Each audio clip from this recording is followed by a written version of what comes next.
नमस्कार दोस्तों, स्वागत है आपका daily one topic by AK YouTube channel पर। स्कूल लेक्चरर राजनीति विज्ञान में वन लाइनर प्रश्नों पर हम इस वीडियो में बातचीत करेंगे। वीडियो शुरू करने से पहले आप चैनल पर नए हैं तो सब्सक्राइब करके बेल आइकन प्रेस ज़रूर कर लें। डिस्क्रिप्शन में टेलीग्राम चैनल का लिंक है, आप उसे भी ज़रूर ज्वाइन करें। चलिए शुरू करते हैं दोस्तों आज का ये वीडियो नोट, जिसमें हम बात करेंगे अवधारणाओं से संबंधित टॉपिक स्वतंत्रता और समानता के ऊपर महत्वपूर्ण प्रश्नों पर। प्रश्न नंबर 1 देखिए, वह विद्वान जिसने अपने निबंध ऑन लिबर्टी में हानि सिद्धांत को स्वतंत्रता के संदर्भ में प्रदर्शित किया है, वो विद्वान है जे.एस. मिल। ठीक है, एक प्रश्न में आपके एक से अधिक प्रश्न क्लियर होंगे, ये बात ध्यान में रखिएगा और वीडियो पूरा देख लीजिएगा जब भी आपको समय मिले। तो वो विद्वान का जे.एस. मिल हमने बताया आपको। तो जे.एस. मिल की रचना ऑन लिबर्टी, और ऑन लिबर्टी में ये किस सिद्धांत की बात करते हैं? हानि के सिद्धांत की बात करते हैं। और ये किसके संदर्भ में? स्वतंत्रता के संदर्भ में। तो ऑन लिबर्टी रचना किसकी है? जे.एस. मिल की। और हानि का सिद्धांत भी किसने दिया? जे.एस. मिल ने, जॉन स्टुअर्ट मिल। नेक्स्ट देखिए, स्वतंत्रता के सकारात्मक स्वरूप की सर्वप्रथम विधिवत व्याख्या करने वाले विद्वान कौन हैं? कानूनन रूप से, विधिवत रूप से व्याख्या करने वाले कौन हैं? टी.एच. ग्रीन। किसकी? स्वतंत्रता के सकारात्मक स्वरूप की, स्वतंत्रता के सकारात्मक स्वरूप की विधिवत व्याख्या करने वाले विद्वान कौन हैं? टी.एच. ग्रीन। यह कथन किसका है कि जहां कानून नहीं वहां स्वतंत्रता नहीं? ये कथन देख लीजिए, जहाँ कानून नहीं वहाँ स्वतंत्रता नहीं। ये किसका कथन है? ये भी टी.एच. ग्रीन का ही कथन है। कौन सा कथन है? जहाँ कानून नहीं वहाँ स्वतंत्रता नहीं। नेक्स्ट देखिए, स्वतंत्रता को एक सड़ी हुई लाश के समान कहने वाले कौन हैं? तो मुसोलिनी स्वतंत्रता के लिए कहते हैं कि स्वतंत्रता एक सड़ी हुई लाश होती है। क्या होती है? सड़ी हुई लाश। तो स्वतंत्रता को एक सड़ी हुई लाश कहने वाले कौन है? मुसोलिनी। कौन है? मुसोलिनी। ठीक है। नेक्स्ट देखिए, नकारात्मक स्वतंत्रता की विशेषता है कि, विशेषताएं और भी हैं लेकिन यहाँ पर कानून की बाधाओं का अभाव। नकारात्मक स्वतंत्रता में कानून की बाधाओं का अभाव रहता है। ठीक है। सकारात्मक स्वतंत्रता में कानून की कुछ बाउंडेशंस होती हैं। नकारात्मक राज्य, सकारात्मक राज्य। तो जहाँ पर सकारात्मक लग रहा है वहाँ पर कुछ लिमिट्स हो जाती हैं। ठीक है। नकारात्मक जहाँ पे होती है वहाँ पर लिमिटेशन नहीं होती, बाधाएं नहीं होती। तो नकारात्मक स्वतंत्रता की विशेषता ये है एक, कि कानून की बाधाओं का अभाव रहता है।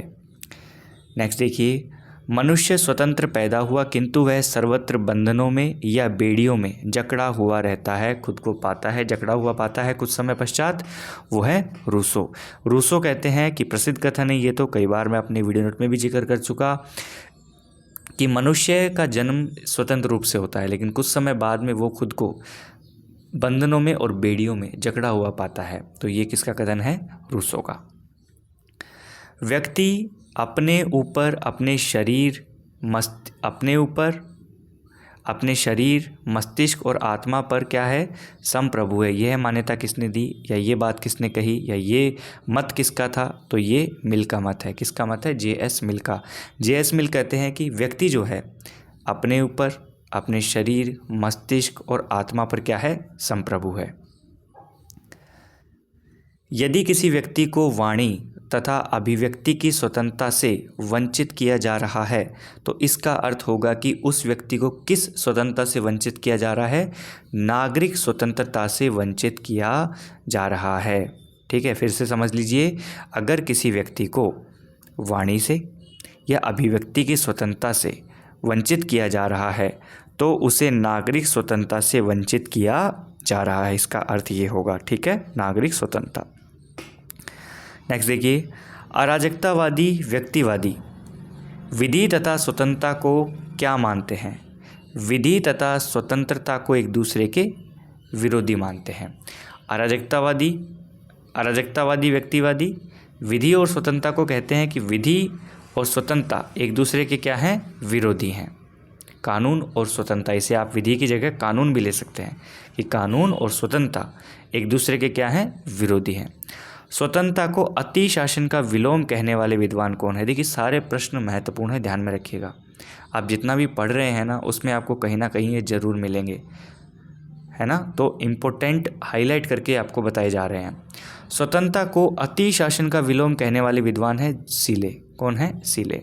सीले ने कहा कि स्वतंत्रता क्या है? अति शासन का विलोम है, अति शासन का विलोम है। नेक्स्ट देखिए, समस्त मानव समाज में जहाँ विधि मतलब कानून नहीं वहाँ स्वतंत्रता नहीं। यह विचार किसने दिया? जॉन लॉक ने। जॉन लॉक कहते हैं कि जहाँ पर विधि नहीं वहाँ पर स्वतंत्रता नहीं। ठीक है, किसमें दिया ये? समाज में। किसमें दिया? समाज में। उन्होंने कहा समस्त मानव समाज में जहाँ पर विधि या कानून नहीं वहाँ पर स्वतंत्रता नहीं। यह विचार दिया जॉन लॉक ने। नेक्स्ट देखिए, प्रसिद्ध कथन मानव चेतना स्वतंत्रता चाहती है। स्वतंत्रता अधिकारों को जन्म देती है और अधिकार राज्य की मांग करते हैं। ये कथन किसका है? ये कथन है टी.एच. ग्रीन का। किसका कथन है? टी.एच. ग्रीन का। क्या कहते हैं? कि मानव चेतना स्वतंत्रता चाहती है, स्वतंत्रता अधिकारों को जन्म देती है और अधिकार राज्य की मांग करते हैं। नेक्स्ट देखिए, ग्रीन ने, किसने? ग्रीन ने स्वतंत्रता के मार्ग में 3 बड़ी बाधाएं बताई या अवरोध बताए। वो कौन कौन से हैं? प्रश्न आपसे पूछा जा सकता है कि ग्रीन के द्वारा स्वतंत्रता में बताई गई 3 बाधाओं में निम्न में से कौन सी बाधा नहीं है, या फिर कौन सी बाधा निम्न में से है। ठीक है ना। तो आपको कूट के रूप में भी सवाल आ सकता है, मिलान प्रश्न में भी आ सकता है, या फिर 3 में से एक आपको वहाँ पे टिक करना पड़ेगा, उसमें भी आपसे पूछा जा सकता है। ओके, तो ग्रीन के द्वारा जो 3 बड़ी बाधा या अवरोध बताए वो है अनभिज्ञता, दरिद्रता और नशाखोरी। क्या है? अनभिज्ञता, दरिद्रता और नशाखोरी। ठीक है, अनभिज्ञता, दरिद्रता और नशाखोरी। नेक्स्ट है, यदि स्वतंत्रता और कानून में संघर्ष नहीं होगा तो स्वतंत्रता स्वयं ही संघर्ष करने लग जाएगी। ये कथन है दोस्तों बारकर का। बारकर कहते हैं कि स्वतंत्रता और कानून में यदि संघर्ष नहीं हुआ, विधि और स्वतंत्रता में या फिर कानून और स्वतंत्रता में यदि संघर्ष नहीं होगा तो स्वतंत्रता स्वयं से ही संघर्ष करने लग जाएगी। ये कथन किसका है? बारकर का। नेक्स्ट देखिए, यदि कानून बनाने व कानून को लागू करने का अधिकार एक ही व्यक्ति या एक समूह को निहित होता है तो वहाँ स्वतंत्रता कायम नहीं रह सकती। यह कथन किसका है? मॉन्तेस्क्यू का। ये किसका कथन है? मॉन्तेस्क्यू का। वो कह रहे हैं कि यदि कानून बनाने वाले और कानून लागू करने वाले यदि एक ही व्यक्ति है या कुछ व्यक्तियों का समूह है, उसी में ये पावर निहित हो तो वहाँ पर स्वतंत्रता कायम नहीं रह सकती। ये किसने कहा? ज़्यादा दिन तक, अधिक समय तक स्वतंत्रता कायम नहीं रह सकती। ये मॉन्तेस्क्यू का कथन है। किसका कथन है? मॉन्तेस्क्यू का। और मॉन्तेस्क्यू को आप कहाँ पढ़ रहे हैं फ़िलहाल? आप जब अमेरिका में शक्ति पृथक्करण पढ़ रहे हैं तो वहाँ पे आप मॉन्तेस्क्यू को पढ़ रहे हैं। किस में पढ़ रहे हैं? शक्ति पृथक्करण में। नेक्स्ट देखिए, समानता का अर्थ या समानता का तात्पर्य सामान्यतः क्या लिया जाता है? अवसर की समानता से। किससे लिया जाता है? अवसर की समानता से। समानता का अर्थ या समानता का तात्पर्य सामान्य अर्थों में क्या है? अवसर की समानता। जैसे हम 5 व्यक्ति बैठे हैं तो हमारे अंदर समानता का भाव तब आएगा जब हमारे पास में समान अवसर होंगे। अवसरों की क्या होगी? समानता होगी। ठीक है। नेक्स्ट देखिए, वह राज्य जो अपने नागरिकों को रहने के लिए न्यूनतम जीवन स्तर प्रदान करने की अवधारणा से जुड़ा हुआ है वो है जन कल्याणकारी राज्य। राज्यों के प्रकार में जन कल्याणकारी राज्य ऐसा राज्य है जो अपने नागरिकों को वहाँ रहने के लिए न्यूनतम जीवन स्तर प्रदान करने की प्रयास करता है, उसी से संबंधित कार्य करता है। तो ये किस अवधारणा से जुड़ा हुआ राज्य है? यह है जन कल्याणकारी, वेलफेयर स्टेट। ठीक है, क्या हो गया? Welfare state. किसी देश, राज्य या स्थान पर जाति एवं रंग भेद के विरोध में आंदोलन हो रहा है। आंदोलनकर्ता मांग कर रहे हैं। किस प्रकार की मांग कर रहे हैं? यहाँ यदि वहाँ पर जाति के लिए आंदोलन हो रहा है, रंग भेद के विरोध में आंदोलन हो रहा है, तो वहाँ पर सामाजिक समानता की आवश्यकता है। तो वहाँ पर जो आंदोलन करता है वो क्या मांग कर रहे हैं? सामाजिक रूप से समानता की मांग कर रहे हैं। ठीक है, सोशल इक्वलिटी की मांग कर रहे हैं, सामाजिक समानता की मांग कर रहे हैं। ये सामान्य से प्रश्न है, ध्यान में रखिएगा। इस टाइप के प्रश्न यदि पूछे जाते हैं तो यह विचार किसका है कि असमानता धनी वर्ग को वैभव प्रदान करती है, मध्य वर्ग को बुरा बनाती है और निम्न वर्ग को असभ्य बर्बर बनाती है। मैथ्यू अर्नोल्ड का कथन है ये।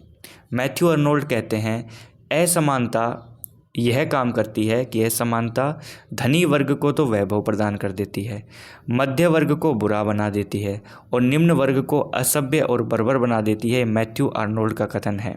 ठीक है। मताधिकार और चुनाव में भाग लेने का अधिकार किस प्रकार की समानता है? तो ये राजनीतिक समानता है। आप सभी को इस बात से बिल्कुल भी दिक्कत नहीं होनी चाहिए। इन प्रश्नों को देखकर आपको ये लगेगा कि ये प्रश्न आसान है। जब ये प्रश्न आपको परीक्षा में पूछे जाएंगे तो इनके साथ में आपके 3 ऑप्शन और होंगे। ठीक है। तो वहाँ पर यदि आपने बार बार रिवाइज कर रखा है, अच्छे से टॉपिक को क्लियर कर रखा है, तो आप सही ऑप्शन पे चले जाएंगे। अदरवाइज वहाँ पर कंफ्यूज होते हैं लोग जो रिवीजन नहीं करते हैं। तो अपना जो भी स्टडी मटेरियल है यहाँ वहाँ मत भागिए। जो भी आपके पास में है, जो भी आप पढ़ सकते हैं, जो भी आपने पढ़ा है, उसी को रिवाइज करते रहिए। ठीक है ना। नेक्स्ट देखिए, आनुपातिक समानता के सिद्धांत के प्रतिपादक कौन है? अरस्तु। ध्यान में रखिएगा ये प्रश्न, ये वेरी वेरी इंपॉर्टेंट लगा दिया मैंने। ठीक है। आनुपातिक समानता सिद्धांत के प्रतिपादक हैं अरस्तु। मैकाइवर के विचार में स्वतंत्रता व समानता एक दूसरे के पूरक हैं। मैकाइवर कहते हैं कि स्वतंत्रता और समानता एक दूसरे के क्या हैं? पूरक। मैकाइवर स्वतंत्रता और समानता को क्या मानते हैं? पूरक मानते हैं। स्वतंत्रता और समानता के संबंध में मैकाइवर क्या कहते हैं कि एक दूसरे के पूरक हैं। ये क्या है? पूरक हैं, विरोधी नहीं, पूरक। कौन माना? मैकाइवर। 2 कंसेप्ट्स ऑफ लिबर्टी पुस्तक किसकी है? आइजिया बर्लिन की किताब है। 2 कंसेप्ट्स ऑफ लिबर्टी पुस्तक है, किसकी है? आइजिया बर्लिन की। नेक्स्ट देखिए, राजनीतिक स्वतंत्रता को आर्थिक समानता के बिना कपोल कल्पना किसने बताया? लॉस्की ने। लॉस्की कहते हैं कि राजनीतिक स्वतंत्रता आर्थिक समानता के बिना क्या है? एक कपोल कल्पना है। ये क्या है? कपोल कल्पना है। नेक्स्ट देखिए, यह विचार किसका है कि समानता की अभिलाषा में स्वतंत्रता की आशा को व्यर्थ कर दिया? Lord Acton. Lord Acton. समानता की अभिलाषा में स्वतंत्रता की आशा को व्यर्थ कर दिया, ये कथन किसका है? लॉर्ड एक्टन का। ठीक है। तो दोस्तों ये कुछ प्रश्न थे। लगभग मैंने 25 वन लाइनर प्रश्नों की आपसे चर्चा की है, जिसमें आनुपातिक समानता सिद्धांत का प्रतिपादक अरस्तु है। असमानता धनी वर्ग को वैभव प्रदान करती है, मध्य वर्ग को बुरा, निम्न वर्ग को असभ्य बनाती है, मैथ्यू अर्नोल्ड। और किसी देश में राज्य, देश, स्थान, जाति, रंग भेद के विरोध में आंदोलन हो रहा है तो आंदोलनकर्ता चाहते हैं कि उन्हें सामाजिक समानता प्रदान हो। वो राज्य जो अपने नागरिकों के लिए न्यूनतम जीवन स्तर प्रदान करने के लिए सुविधाएं प्रदान करता है वो वेलफेयर स्टेट होता है, जन कल्याणकारी राज्य होता है। कानून बनाने और कानून को लागू करने का अधिकार एक ही व्यक्ति, एक ही समूह में निहित हो जाता है, तो वहाँ पर स्वतंत्रता अधिक समय तक कायम नहीं रह सकती है। मोंतेस्क्यू ने कहा स्वतंत्रता और कानून में संघर्ष नहीं होगा तो स्वतंत्रता स्वयं से ही लड़ने लग जाएगी, संघर्ष करने लग जाएगी। ये बार्कर का कथन है। ये भी ध्यान में रखिएगा, काफ़ी इंपॉर्टेंट है, ग्रीन वाला। स्वतंत्रता के मार्ग में 3 जो बाधाएं हैं बड़ी, अनभिज्ञता, दरिद्रता और नशाखोरी। अनभिज्ञता, दरिद्रता और नशाखोरी, ये भी इम्पोर्टेंट है, ये भी इम्पोर्टेंट है। नेक्स्ट देखिए, मानव चेतना स्वतंत्रता चाहती है, स्वतंत्रता अधिकारों को जन्म देती है और अधिकार राज्य की मांग करते हैं। ये कथन किसका है? टी.एच. ग्रीन का। ओके। और जहाँ पर विधि या कानून नहीं वहाँ पर स्वतंत्रता नहीं होती, ये किसने कहा? जॉन लॉक ने। स्वतंत्रता को अतिशासन का विलोम कहने वाले कौन है? सीले। कौन है? सीले। तो इस प्रकार से हमने इस वीडियो नोट में आपसे बहुत सारे प्रश्नों पर चर्चा की है। लगभग 25 वन लाइनर आपके साथ में साझा किए हैं। आप इस वीडियो को कितनी बार देख सकते हैं? आप इस वीडियो को अपने सोशल प्लेटफॉर्म पर, व्हाट्सएप ग्रुप्स और फेसबुक ग्रुप्स, इन पर शेयर भी कर सकते हैं। पॉलिटिकल साइंस वाले अपने जितने भी मित्र हैं उनके साथ आप इन्हें साझा कर सकते हैं ताकि उनका कॉन्फिडेंस थोड़ा बूस्ट हो और वो अच्छे से तैयारी कर सकें। जितने भी आपके पास में टॉपिक्स हैं, जितने भी आपके पास में स्टडी मटेरियल है, नोट्स हैं, बुक्स हैं, जहाँ से भी आपने पढ़ाई की है उसे ही निरंतर रखिए, कुछ नया खरीदने की कोशिश ना करें। ये छोटी सी सलाह थी, मान लीजिएगा, अच्छा रहेगा, वरना आपकी मर्जी है। जय श्री कृष्णा।